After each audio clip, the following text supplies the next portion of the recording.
ज्यांनी ज्ञानेश्वर माऊलींची विस्मृतीत गेलेली समाधी शोधली, चोथरा नव्याने बांधला, ज्यांना साक्षात दत्तगुरूंनी आशीर्वाद दिला, त्या एकनाथ महाराजांच्या कार्याविषयी आपण आज माहिती जाणून घेऊया. तर आज आहे संत एकनाथ षष्ठी. रसश्रेष्ठ संत एकनाथजींना कोटी कोटी वंदन. संत एकनाथ महाराजांनी ज्या दिवशी समाधी घेतली तो फाल्गुन वद्य षष्ठी हा दिवस नाथषष्ठी म्हणून ओळखला जातो. या दिवशी पैठण या गावी समाधी उत्सव होतो.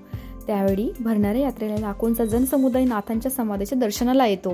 एकनाथ षष्ठीच्या दिवशी संत एकनाथ महाराज यांच्या पैठण या गावी दरवर्षी हजारो वारकऱ्यांच्या उपस्थितीत षष्ठी साजरी केली जाते. हे भक्तीचा महापर्व पाहायला देश विदेशातून लोक मोठ्या प्रमाणावर इथे येतात. आषाढी वारीनंतरची दुसऱ्या क्रमांकाची जत्रा म्हणूनही एकनाथ षष्ठीला ओळखलं जातं असे म्हणतात. संत एकनाथ महाराजांविषयी थोडक्यात जाणून घेऊया. एका साधारण ब्राह्मण कुटुंबात संत एकनाथ महाराजांचा जन्म 1533 साली झाला. मात्र बाल्यावस्थेतच त्यांच्या डोक्यावरून मातृपितृछत्र हरपलं.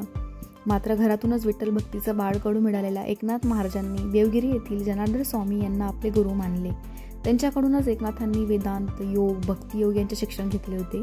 पुढे आपल्या गुरुच्या आज्ञेप्रमाणे त्यांनी गृहस्थाश्रम स्वीकारला. खरा मात्र विठ्ठल भक्तीची ओढ तशीच राहिली.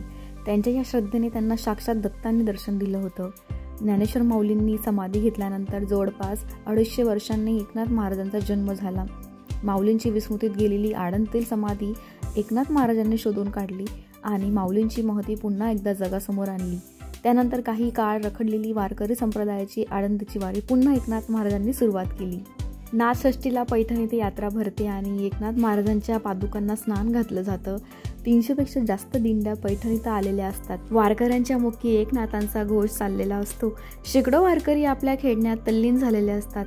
मंदिराच्या एका बाजूला यावेळेस गुड लह्यांचे लाडू बांधलेले पाहायला मिळतात. एकंदरीतच भक्तिभावात आणि शिस्तीत एकनाथ षष्ठी साजरा केली जाते.